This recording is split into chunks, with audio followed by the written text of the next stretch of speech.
Hola amigos de YouTube? Mi nombre es Naomi Pérez y junto a mi compañera Ruth Beltrán y Cielo Elaine de los Santos, hoy vamos a estar hablándoles sobre los conceptos físicos fundamentales de electromagnetismo.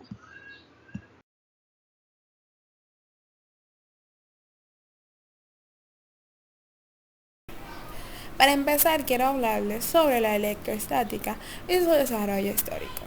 La definimos como la rama de la física que estudia los efectos mutuos que se producen entre los cuerpos como consecuencia de su carga eléctrica, es decir, el estudio de las cargas eléctricas en reposo, sabiendo que las cargas puntuales son cuerpos cargados cuyas dimensiones son despreciables frente a otras dimensiones del problema.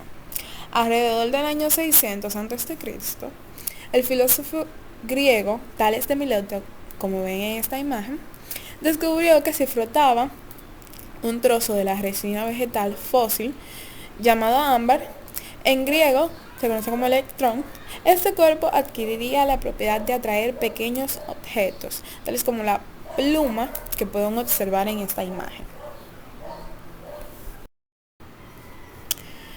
Tiempo más tarde, otro griego llamado Teófrasto, en el año 310 a.C., realizó un estudio de los diferentes materiales que eran capaces de producir fenómenos eléctricos y escribió el primer tratado sobre la electricidad.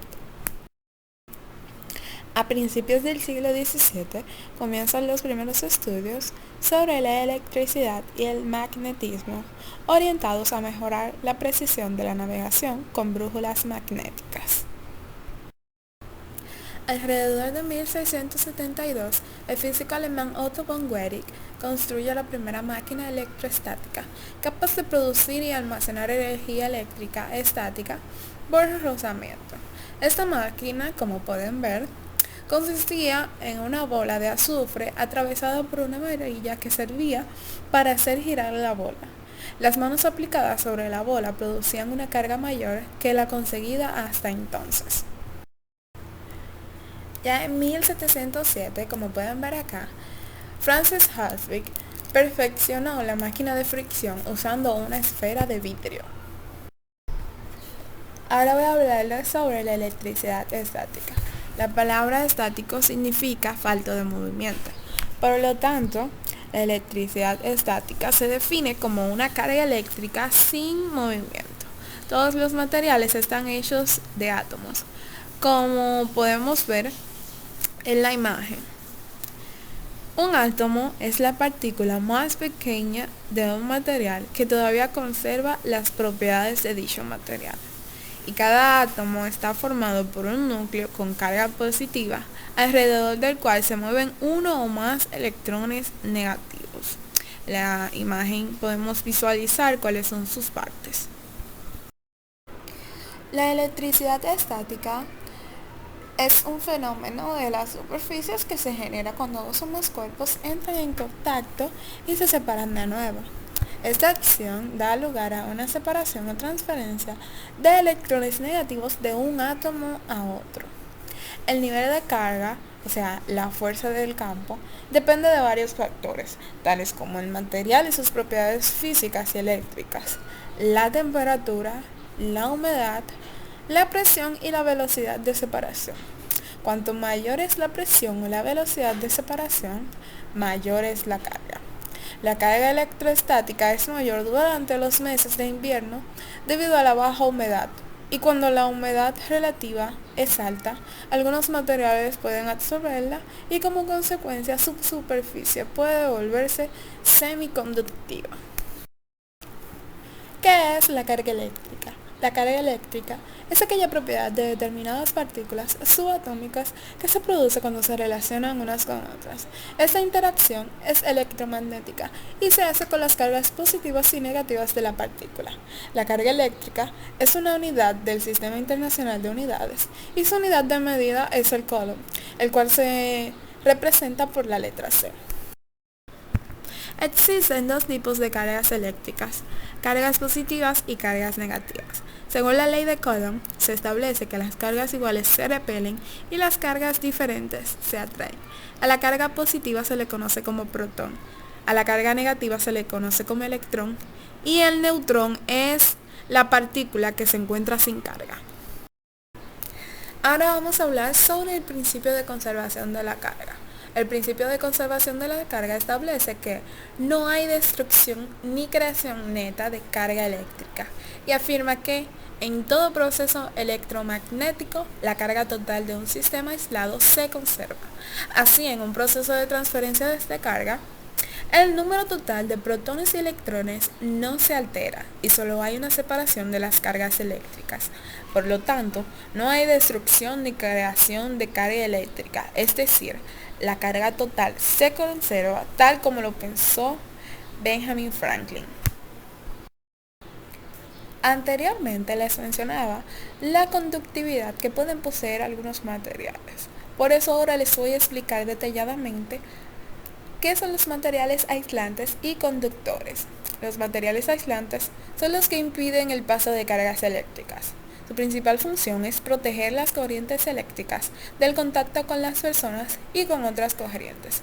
Por ejemplo, la goma, cerámica, plástico o madera, como pueden ver en esta imagen. Por otro lado están los materiales conductores, que son aquellos que permiten el movimiento de cargas eléctricas. Funcionan para conducir o transmitir la electricidad desde un punto hasta otro. Por ejemplo, el oro, la plata, el cobre, el hierro, el mercurio o el plomo.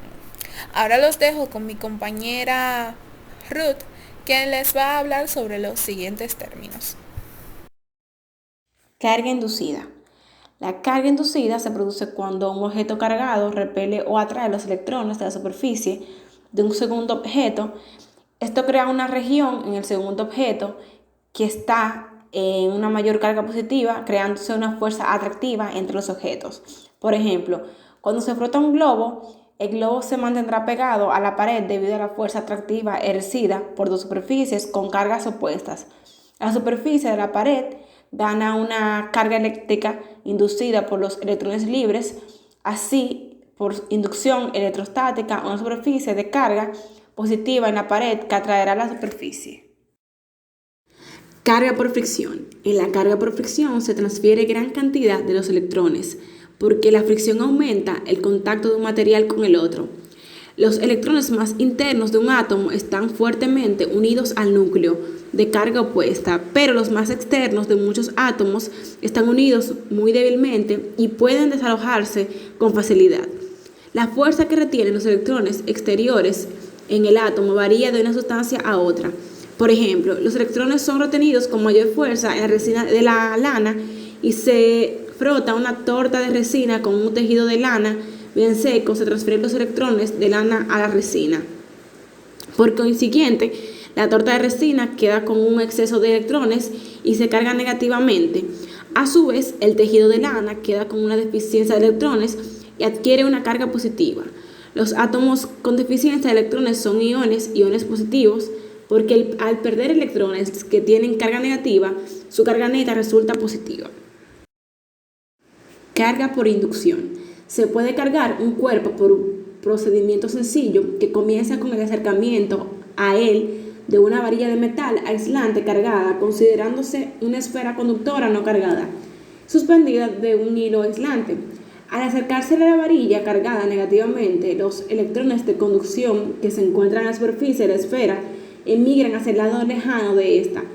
Como resultado, el lado lejano de la esfera se carga negativamente y el cercano queda como carga positiva. La esfera oscila acercándose a la varilla porque la fuerza de atracción entre el lado cercano de aquella y de la propia varilla es mayor que la repulsión entre el lado lejano y la varilla. Vemos que tiene una fuerza eléctrica neta, aun cuando la carga neta en la esfera, como todo sea cero, la carga de inducción no se restringe a los conductores, sino que puede presentarse en todos los materiales. La ley de Coulomb. La ley de Coulomb fue nombrada en reconocimiento al físico francés Charles-Augustin de Coulomb, que anunció en el 1785 y así formando la base de la electrostática. Expresó que la magnitud de cada una de las fuerzas eléctricas con las que interactúan dos cargas puntuales en reposo es directamente proporcional al producto de la magnitud de ambas cargas e inversamente proporcional al cuadrado de la distancia que las separa y tiene la dirección de la línea que las une. La fuerza es de repulsión si las cargas son de igual signo y de atracción si son de signo contrario. Charles Augustin Coulomb desarrolló la balanza de torsión con las que determinó las propiedades de la electrostática. Este instrumento consiste en una barra de cuerda de una fibra capaz de torcerse. Si la barra gira, la fibra tiende a hacerle regresar a su posición original, con lo que, conociendo la fuerza de torsión que la fibra ejerce sobre la barra, se puede determinar que la fuerza ejercida en un punto de la barra es la ley de Coulomb. Campo eléctrico. Un campo eléctrico básicamente es un campo físico o región del espacio que interactúan con cargas eléctricas o cuerpos cargados mediante una fuerza eléctrica. Su representación por medio de un modelo describe el modelo en que distintos cuerpos y sistemas de naturaleza eléctrica interactúan con él. Dicho en términos físicos, es un campo vectorial en el cual una carga eléctrica determina que sufre los efectos de una fuerza eléctrica. Condensador.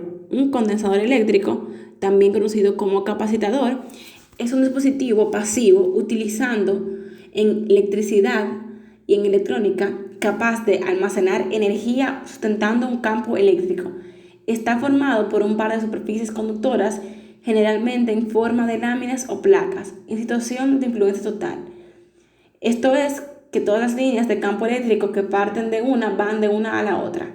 Separadas por un material dieléctrico o por un vacío, las placas sometidas a una diferencia de potencial adquieren una determinada carga eléctrica, positiva en una de ellas y negativa en la otra, siendo nula la variación de carga total. Eléctrica, ley de Ohm. La ley de Ohm, postulada por el físico matemático alemán Georg Simon Ohm, es una ley básica para entender los fundamentos principales de los circuitos eléctricos. Establece que la diferencia potencial que aplicamos entre los extremos de un conductor determinado es directamente proporcional a la intensidad de la que circula por el situado del conductor. Ohm completó la ley introduciendo la noción de resistencia eléctrica, que es el factor de la proporcionalidad que aparece en la relación entre la ley de Ohm, que se usa para determinar la relación entre sección corriente y la resistencia en un circuito eléctrico.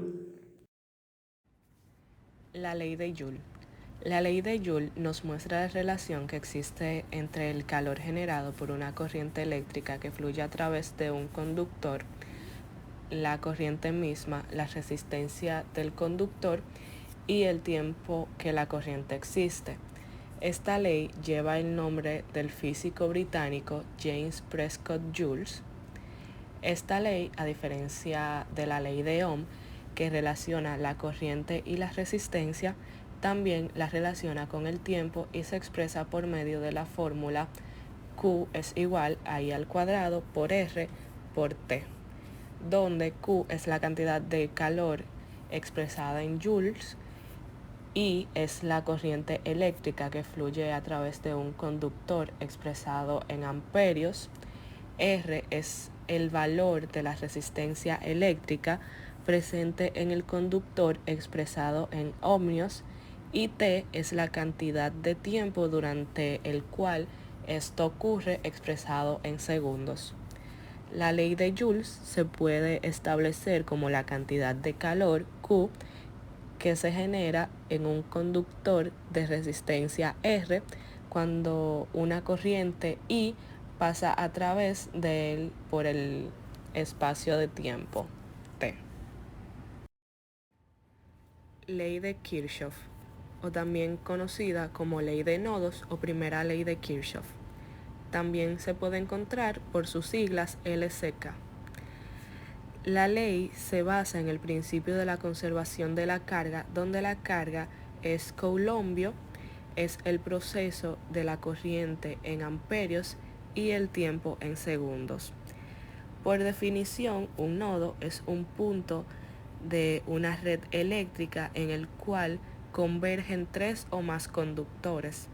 Esta ley confirma el principio de la conservación de la carga eléctrica y establece que en cualquier nodo la suma de las corrientes que entran en ese nodo es igual a la suma de las corrientes que salen. de forma equivalente. La suma de todas las corrientes que pasan por el nodo es igual a 0. El magnetismo. El magnetismo es un conjunto de fenómenos físicos medidos por campos magnéticos. Estos pueden ser generados por las corrientes eléctricas o por los momentos magnéticos de las partículas constituyentes de los materiales. Es parte de un fenómeno más general, el electromagnetismo, también denominado a la rama de la física que estudia dichos fenómenos. El níquel, el hierro, el cobre y sus aleaciones se encuentran entre algunos de los materiales que presentan propiedades magnéticas que son fácilmente observables y comúnmente se llaman imanes. El electromagnetismo. El electromagnetismo es la rama de la física que estudia y unifica los fenómenos eléctricos y magnéticos en una sola teoría. El electromagnetismo describe la interacción de partículas cargadas con el campo eléctrico y magnético. La interacción electromagnética es una de las 4 fuerzas fundamentales del universo tal y como lo conocemos. Las partículas cargadas interactúan electromagnéticamente mediante el intercambio de fotones. El electromagnetismo abarca diversos fenómenos del mundo real, como por ejemplo la luz. La luz es un campo electromagnético oscilante y que irradia desde partículas cargadas aceleradas. Aparte de la gravedad, la mayoría de las fuerzas en la experiencia cotidiana son consecuencia de electromagnetismo. Tipos de materiales magnéticos. Entre los tipos de materiales magnéticos podemos encontrar el diamagnético, materiales que repelen los campos magnéticos a través de fuerzas de baja intensidad que eventualmente pueden ser cambiadas de manera transitoria. Paramagnéticos, materiales capaces de responder a la acción de un campo magnético siendo atraídos, pero incapaces de ser permanentemente magnetizados. Si se retiran los procedimientos paramagnéticos, el campo magnético simplemente desaparece. Y los ferromagnéticos, materiales fuertemente magnéticos vinculados con el hierro y otros metales que en condiciones normales son atraídos por un campo magnético y conservan el magnetismo. Spin. El electrón es poseedor de una carga eléctrica negativa y al girar el electrón sobre su propio eje genera un campo magnético que denominamos spin. El spin proporciona una medida del momento angular intrínseco de todas las partículas.